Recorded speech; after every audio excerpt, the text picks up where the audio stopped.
So as I delve deep into thought, into introspection about AI, the integration of this eighth sphere and this reality, this artificial intelligence, its reality, how it's integrated into the psyche of humanity, and through algorithms,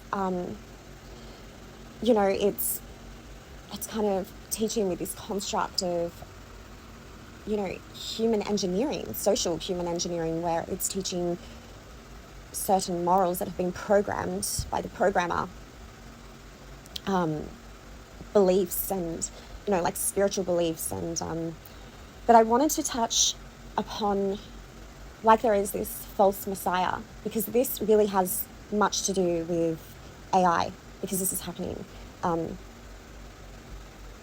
The internet, the world of the internet, and you've got like all these communities and beliefs that keep spreading like wildfire, and then they become beliefs, and then people, use terms and phrases and in their everyday spiritual life. And like there is a false prophet, false messiah, there is also a false awakening.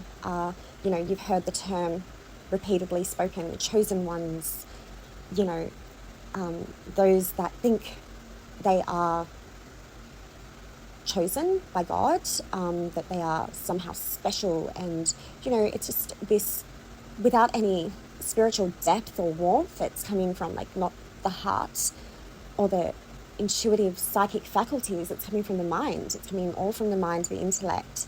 And it's cold, like the knowledge from AI. There's no substance in it. It's just mental knowledge, and everyone is just regurgitating, reading books and just regurgitating these things. I'm not saying that that's completely wrong. That's how we learn. But if we're not integrating the knowledge and the spiritual divine spark of God and the connection with our heart, because that really is what Jesus Christ, if you want to talk about Christ consciousness, that is what is represented, is, the Buddha Sattva path, where it's serving others, that it's compassion, it's love. And I'm not talking about selective compassion, or a compassion that's not really coming from love, but coming from, people are like, I don't want to hear about your problems. I don't want like spiritual bypassing like this, which I've encountered with the spiritual community many a times. It's a selfishness of them that, instead of just having an understanding heart, even how insignificant that may be to you, a listening ear and compassionate heart is what, imagine the Sephrim, just the angelic, forces not listening to humans and ignoring them.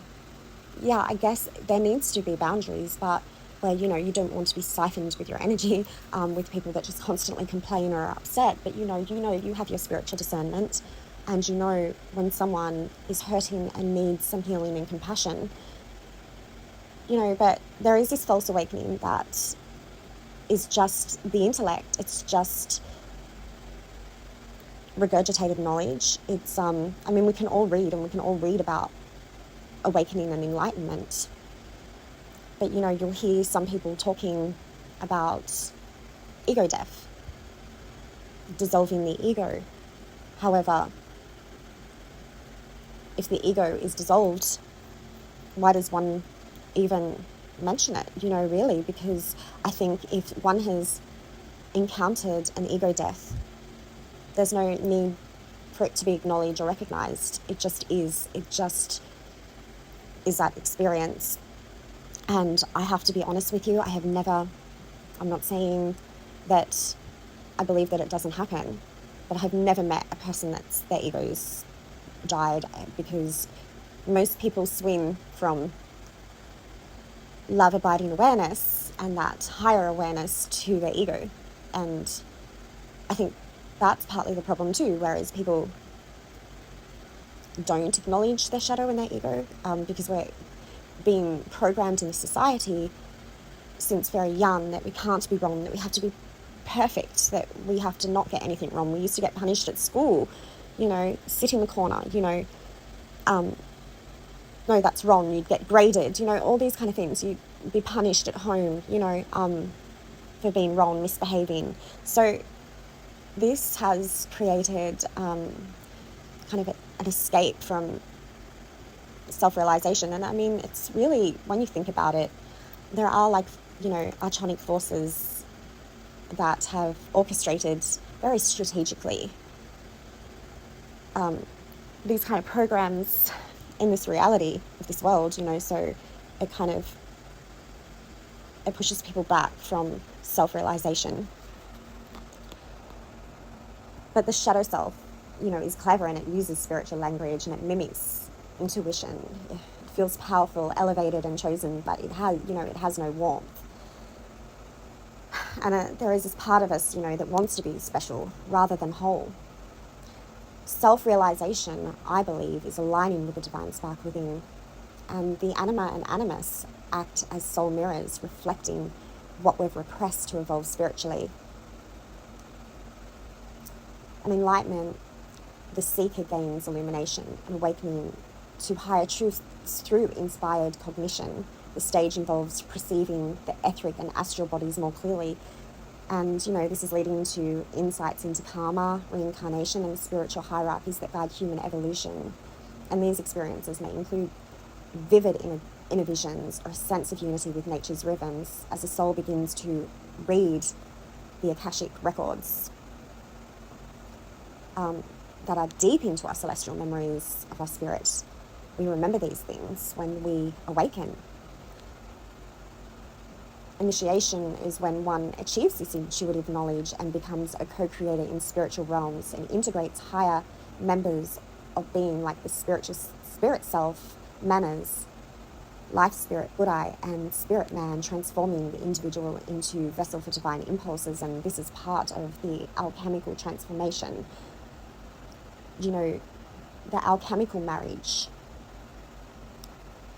the bridegroom and the bride of Christ. It is the marriage of unity with spirit, with God. It's marked by trials where the initiate confronts guardians at the threshold, the inner fears and illusions, to serve humanity consciously. And these illusions, it's like, Plato's cave, to escape the illusions, face the forms of your psyche.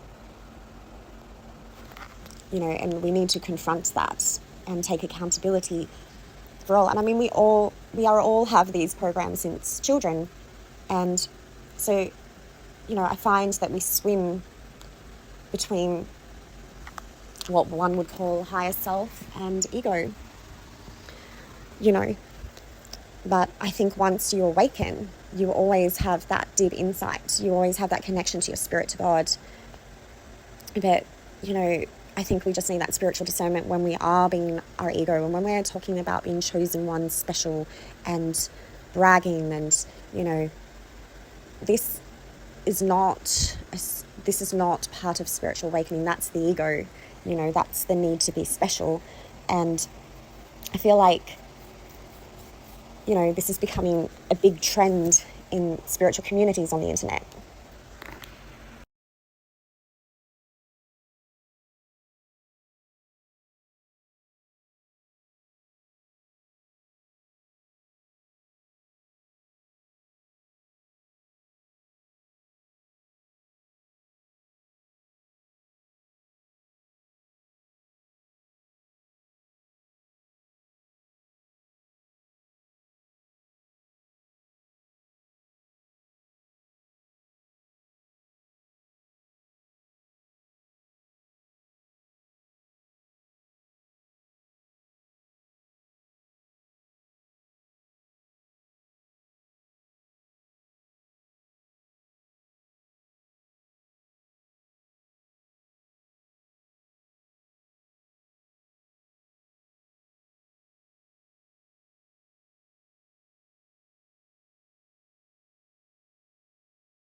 So when we incorporate, combine, embody the Sophianic wisdom with the heart, with the love, with the discernment, the spiritual discernment, with the intuitive, psychic faculties, and the intellect, the mind to understand, to comprehend, that is the oneness. That is the gateway, the threshold, the everything to being whole and complete that we can be.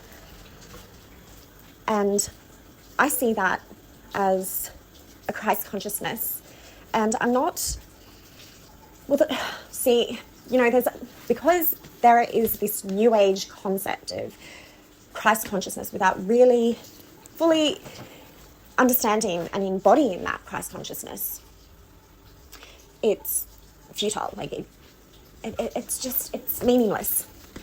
But the way I interpret Christ consciousness is being like Christ. Being loving, of service, compassionate.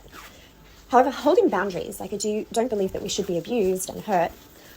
But we should always have compassion for those unconscious souls that are descending into the depths of their ego. I do feel that, we should always come from love, because that is really true wisdom, after all.